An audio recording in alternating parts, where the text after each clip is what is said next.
Hello दोस्तों, स्वागत है आपका लेबोरियस क्लासेस में। आज और हम लोग स्टार्ट करने वाले हैं एक नए सिरे से, क्योंकि क्लास 10th का और 12th का जो बोर्ड एग्जामिनेशन है वो फरवरी में स्टार्ट होने वाला है। उसको देखते हुए हम लोग ऑब्जेक्टिव स्टार्ट किए हैं आप लोगों के लिए, और आप लोग हमारे साथ डेली बने रहिए। और कुछ दिनों से विलम्ब हो चुका था क्योंकि कुछ प्रॉब्लमें थी, समस्याएं थी, तो अब वीडियो डेली कंटिन्यू जाएगा और आप जैसा कहिएगा वैसा चलेगा। लाइव कहिएगा लाइव चलेगा, ठीक है। तो चलिए हमारा पहला क्वेश्चन देखते हैं। साइंस का मॉडल सेट है, आइए स्टार्ट करते हैं। तो पहला क्वेश्चन कहता है किसी अवतल लेंस के लिए फोकस दूरी होती है। तो किसी अवतल लेंस के लिए फोकस दूरी क्या होती है? किसी अवतल लेंस के लिए फोकस दूरी होती है ऋणात्मक। आपका ए इज द करेक्ट आंसर। और चलिए सेकंड नंबर क्वेश्चन की तरफ बढ़ते हैं। सेकंड नंबर क्वेश्चन है निम्न में से कौन सा पदार्थ लेंस के लिए प्रयुक्त नहीं किया जा सकता है? आप लोग बता सकते हैं निम्न में से कौन सा पदार्थ लेंस के लिए प्रयुक्त नहीं किया जा सकता है? जल है, कांच है, प्लास्टिक है, मिट्टी है। किससे लेंस नहीं बनाया जा सकता है उसमें बाबू? मिट्टी से। किससे? मिट्टी से। और हमारा जो थर्ड नंबर क्वेश्चन है ये देखते हैं। वास्तविक वस्तु का आभासी प्रतिबिंब बनता है, माने वास्तविक वस्तु का आभासी प्रतिबिंब बनता है। कैसे बनता है? किस में बनता है? किस दर्पण में वास्तविक वस्तु का आभासी प्रतिबिंब किस में? समतल में, उत्तल में, अवतल में, इनमें सभी। तो आप लोगों का वास्तविक वस्तु का आभासी प्रतिबिंब समतल में बनता है। किस दर्पण में? समतल में, याद रखिएगा। और एक बात बता दें, आपका जब बोर्ड पर कल से हम पढ़ाएंगे तो आपका एकदम बताएंगे भी क्यों होता है, कहे नहीं होता है, सब बताएंगे, ठीक है। तो अभी आप लोग बने रहिए। प्रकाश तरंग उदाहरण है। प्रकाश तरंग किसका उदाहरण है? ध्वनि तरंग का, विद्युत चुंबकीय तरंग का, पराबैंगनी तरंग का, प्रस्रव्य तरंग का। तो प्रकाश तरंग किसका किसका उदाहरण है? तो इसमें बाबू किसका है? विद्युत चुंबकीय तरंग का, क्योंकि प्रकाश है तो लाइट है, तो लाइट क्या है? एक ऊर्जा है। ऊर्जा किसमें आएगा? विद्युत में। तो इसका करेक्ट आंसर कौन होगा? B is the correct answer. और चलिए आगे बढ़ते हैं। 5 नंबर क्वेश्चन क्या कहता है, आइए देखते हैं। विरल माध्यम में प्रकाश की चाल सघन माध्यम की अपेक्षा कैसी होती है? कम होती है, अधिक होती है, बराबर होती है, या कोई भी नहीं होती है? तो बाबू क्या होती है? अधिक होती है। विरल माध्यम में प्रकाश की चाल सघन माध्यम की अपेक्षा क्या होती है? अधिक। आप लोग याद रखिएगा। 6 नंबर क्वेश्चन है इंद्रधनुष का भीतरी हिस्सा किस रंग का होता है? इंद्रधनुष का भीतरी हिस्सा किस रंग का होता है बाबू? लाल होता है, बैगनी होता है, पीला होता है। तो इंद्रधनुष का भीतरी हिस्सा बैगनी रंग का होता है। किस रंग का होता है? बैगनी। 7 नंबर क्वेश्चन है मानव नेत्र 2 है, अतः इनका दृष्टि क्षेत्र होगा। मानव नेत्र 2 है तो इसका दृष्टि क्षेत्र कितना होगा? बताओ कितना होगा बाबू? कितना होगा? जल्दी बताओ। 7 नंबर क्वेश्चन का आंसर कितना होगा? मानव नेत्र जो है इसका दृष्टि क्षेत्र कितना होगा? आप आंख से सीधे देखते हैं तो 180 डिग्री पे देखते हैं ना, तो 60 डिग्री आपका बॉडी घूमता है। तो आपका कितना देखते हैं? आपका जो दोनों आई है आपका एकदम सीधे ना देख पाता है, कैसे घूम के देखता है। घूम के नहीं देखता है ना, तो इसका कितना होगा? 180 डिग्री।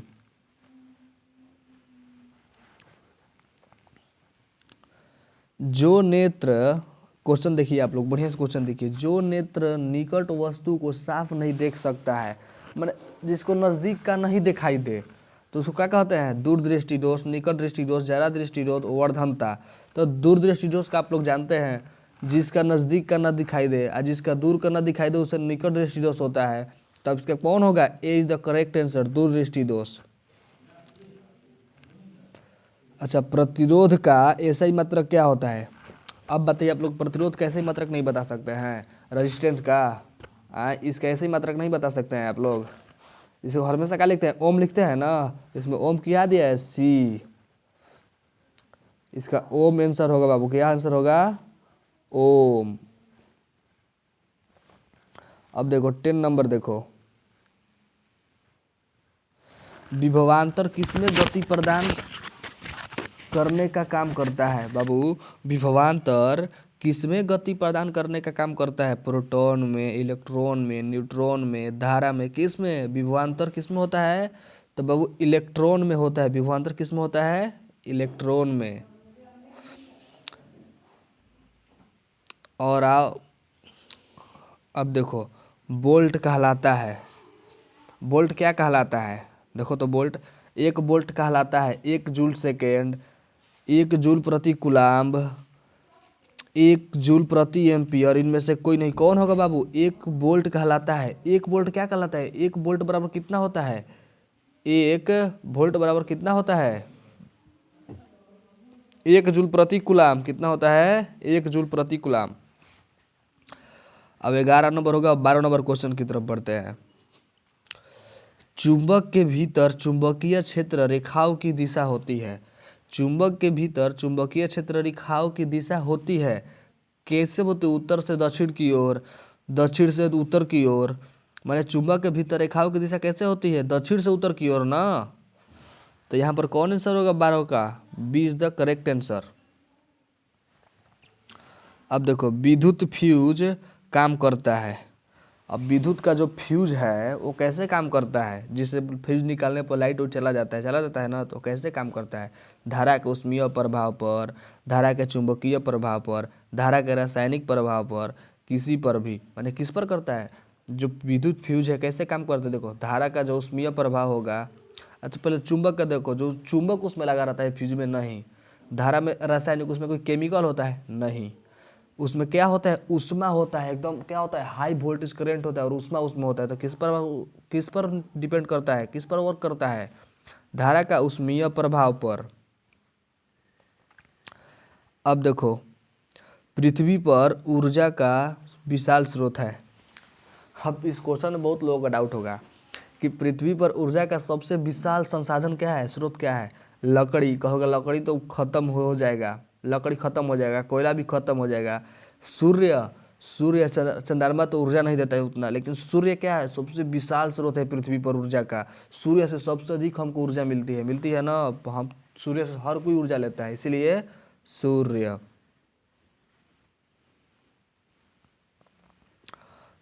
अब देखो, जल विद्युत ऊर्जा किस प्रकार का ऊर्जा स्रोत है? जल विद्युत ऊर्जा किस प्रकार का ऊर्जा स्रोत है बाबू लोग?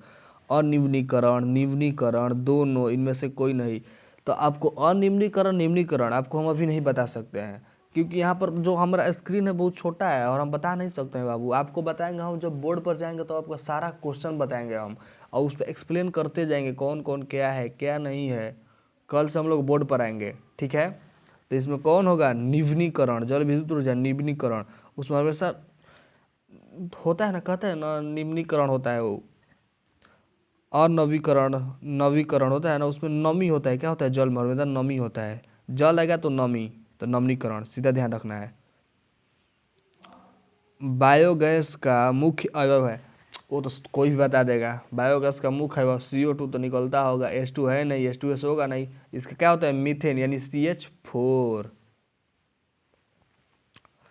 अब देखो, निम्न में कौन रेडॉक्स अभिक्रिया है? तुम लोग जल्दी पता लगा कौन रेडॉक्स अभिक्रिया, डायरेक्ट आंसर बताएंगे। रेडॉक्स अभिक्रिया कौन है? CaCO3, CO plus CO2। इसमें से कौन है? जल्दी जल्दी बताओ, जल्दी बताओ। क्या होगा? H2Cl2 और 2HCl is the correct answer. हम क्यों आपको कहे हैं ना, कल बताएंगे, ठीक है। आप लोग बने रहिए, क्वेश्चन मारिए। आपको क्यों जाने का समय गया, बस इतना जान जो रेडॉक्स अभिक्रिया क्या होता है, जिसमें ऑक्सीकरण और अवकरण दोनों होता है। ऑक्सीकरण अवकरण जानने के लिए आप लोग बताइए, आप लोग को डिटेल वीडियो एक छोटा सा बना कर दे देंगे। अब देखो ये क्वेश्चन देखो, चूना पत्थर को उष्मा देने पर कैल्शियम ऑक्साइड और CO2 प्राप्त होता है। इस अभिक्रिया को कहते हैं, यही वाला देखो जो CaCO3 है, यहाँ पर जो ये CaCO3 है ना, देखो तो ठीक से, ये जो है ना समीकरण हम लोगों का, इसको तोड़ते हैं। CaCO3 क्या है? CaCO3 क्या है? चूना पत्थर है। क्या है? चूना पत्थर है ना, इसको तोड़ते हैं तो CO और CO2 बनता है ना। तो इसमें क्या होता है अभिक्रिया में? द्वि अपघटन अभिक्रिया है, संयोजन है, वियोजन है, उष्माक्षेपी है, कौन है? उसमें एगो बड़ा सा तत्व दिख रहा है ना, यौगिक है, वो क्या हो रहा है? विक्षेपित हो जा रहा है, दूगो से अलग हो जा रहा है। एगो है यहाँ पर देखो तो, ये एगो है ना, ये एगो है, ये कगो हो गया? दूगो हो गया ना, आए तो ये क्या हो गया? वियोजन। और संयोजन कहेगा तो दोनों जाके मिल जाएगा। इसका आंसर कौन होगा? सी। अब देखो, लेड नाइट्रेट तथा पोटेशियम आयोडाइड को विलयन में मिलाने पर अवक्षेप बनता है। इस अवक्षेप का रंग होता है, अच्छा, लेड नाइट्रेट PbNO3 हो गया ना, पोटेशियम आयोडाइड Ki, ठीक है। तो अब श्वेत, भूरा, नीला, पीला कौन सा रंग होगा? लेड नाइट्रेट तथा पोटेशियम आयोडाइड को विलयन को मिलाने पर अवक्षेप बनता है, तो इसका रंग कैसा होगा बाबू? श्वेत रंग का होता है, ठीक है। तो अब देखो, अब 20 नंबर क्वेश्चन देखते हैं। अम्ल या क्षारक की प्रबलता की जांच की जाती है। अब बताओ तुम लोग, ऐसा क्वेश्चन नहीं आएगा तो बोर्ड में तुम लोग का एग्जाम देगा? आज इसको नहीं तो टेंशन ना लो, हम बताएंगे। देखो, अम्ल का क्षारक का प्रबलता किस पर बताता है? लिटमस पेपर पर। वो तो कलर बताता है, वो तो बता देगा कौन के क्या है। उसका पावर थोड़ी नहीं पाएगा तुम, कितना पावर है तुम्हारे पास। अब गंधीय सूचक से पता नहीं चलेगा। इसमें कौन होता है? पीएच पे। किस पर? पीएच पे, जिसका होता है क्या? पोटेंज हाइड्रोजन या पावर हाइड्रोजन, माने एकदम उसका शक्तिशाली बताते हैं तो हम कितना शक्तिशाली है। दही में किस प्रकार का अम्ल होता है? दही खाता है ना, दही चूड़ा का दिन आ रहा है, बार है ना, मकर संक्रांति, तो इसमें कौन सा अम्ल पाया जाता है? लैक्टिक अम्ल। अब देखो, C6H6 यानी बेंजीन का आणविक द्रव्यमान कितना होता है? आणविक द्रव्यमान लिखना भी आप लोग सिखाना पड़ेगा। आए चलो सिखा देंगे, हम कल बताएंगे ये सब, ठीक है। तो इसका आंसर क्या होगा? सी। कहेगा आंसर दिख रहा है तो मार नहीं देगा, यहाँ पर डायरेक्ट आंसर तुम लोगों को दिख रहा है। तुम लोग एकदम चतुर आदमी है, एकदम मार देगा आराम से आंसर।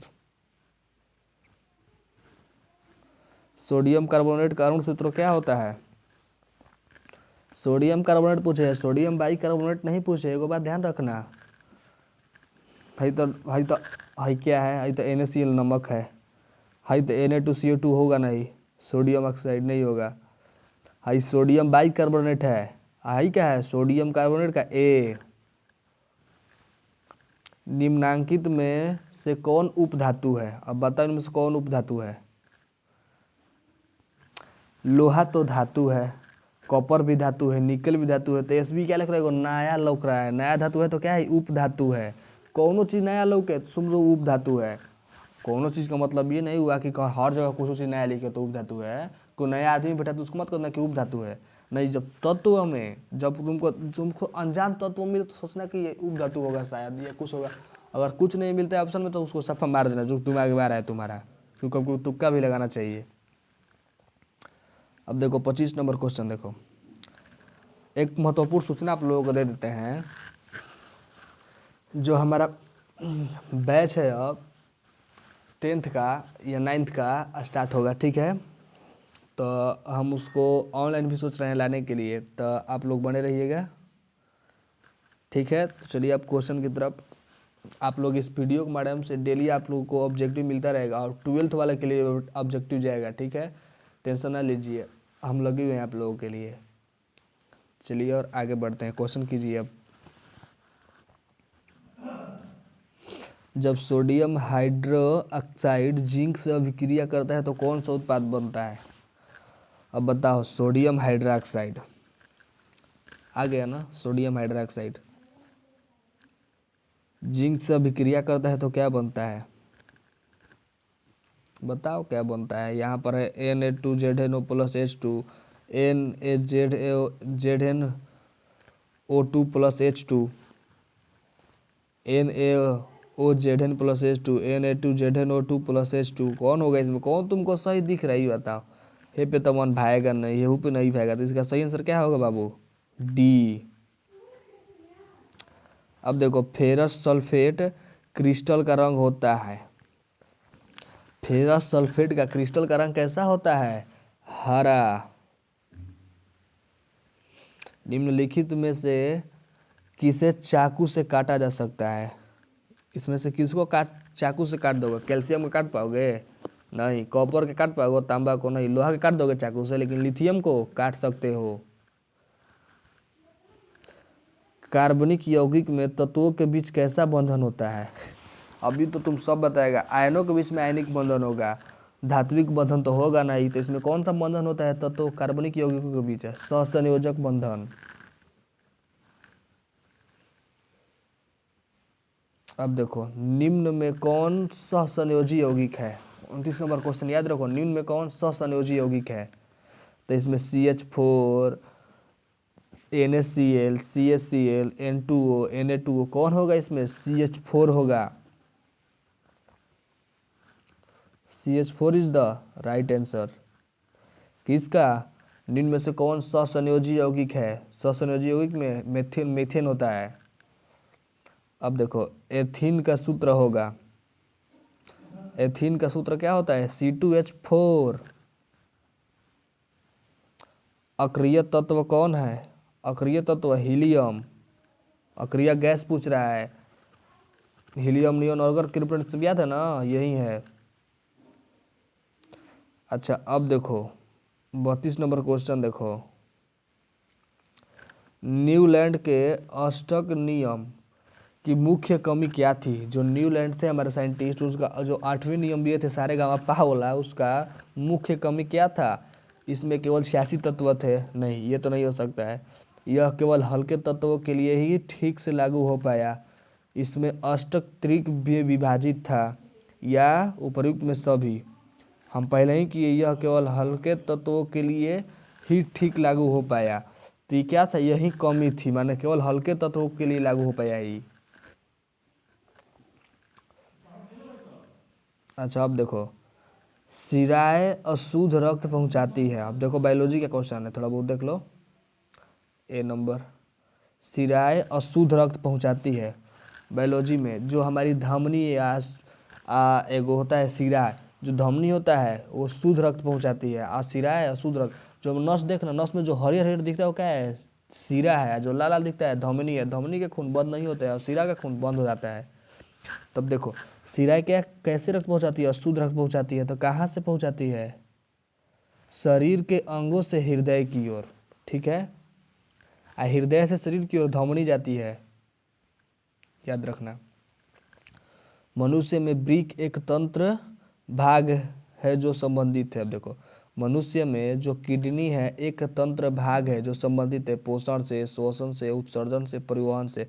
तब पोषण तो होता है पाचन क्रिया में, श्वसन लेते हैं फेफड़ा से, उत्सर्जन होता है हमारा किडनी में यानी वृक्क में, आप परिवहन होता है नसों से। याद रखना ये सब। अब देखो 35 नंबर क्वेश्चन देखो, खुला परिसंचरण तंत्र किसमें पाया जाता है?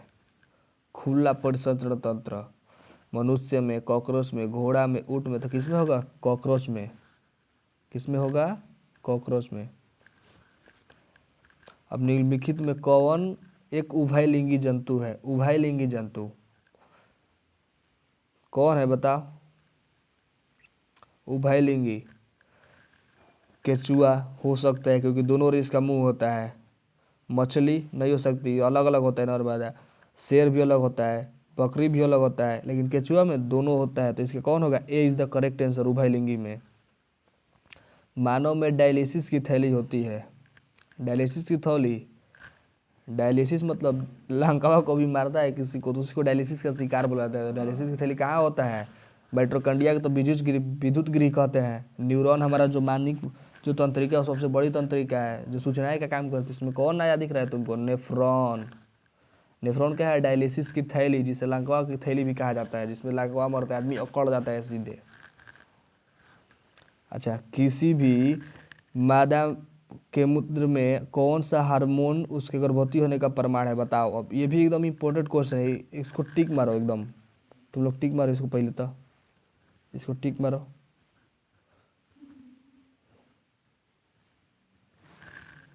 हाईलाइट कर दो, एग्जाम में आ सकता है, एकदम आ सकता है। बोलो कौन है इसका? एज द HCG हार्मोन होता है, ठीक है। पौधों में प्रकाश की ओर गति कहलाता है। पौधों में जो प्रकाश की ओर गति होता है वो क्या कहलाता है? गुरुत्वानुवर्तन, वृद्धि, प्रकाश का अनुवर्तन, परिवर्तन, प्रतिवर्तन कौन है? तो प्रकाश में प्रकाश का अनुवर्तन। अब देखो 40 नंबर क्वेश्चन है, लास्ट क्वेश्चन होगा शायद। इनमें कौन अलैंगिक जनन की विधि है? अलैंगिक जनन की विधि कौन है? इनमें सभी होगा। अब देखो 41, पुष्प पौधों में लैंगिक जनन किसके द्वारा होता है? पुष्प जो है लैंगिक जनन कैसे करते हैं? पत्तियों के द्वारा, तने के द्वारा, फूलों के द्वारा, बीजों के द्वारा। किसके द्वारा? फूलों के द्वारा। अब देखो मनुष्य में कितने जोड़े क्रोमोसोम या गुणसूत्र होते हैं? 23 जोड़ा। लिखता है ना 22 प्लस x या 22 प्लस XY, यही ना गुणसूत्र होता है। अब देखो बताओ लिंग निर्धारण में के लिए कौन सा क्रोमोसोम उत्तरदायी है? ऑटोसोम या लिंग क्रोमोसोम एवं बी दोनों, इनमें से कोई नहीं। कौन होगा?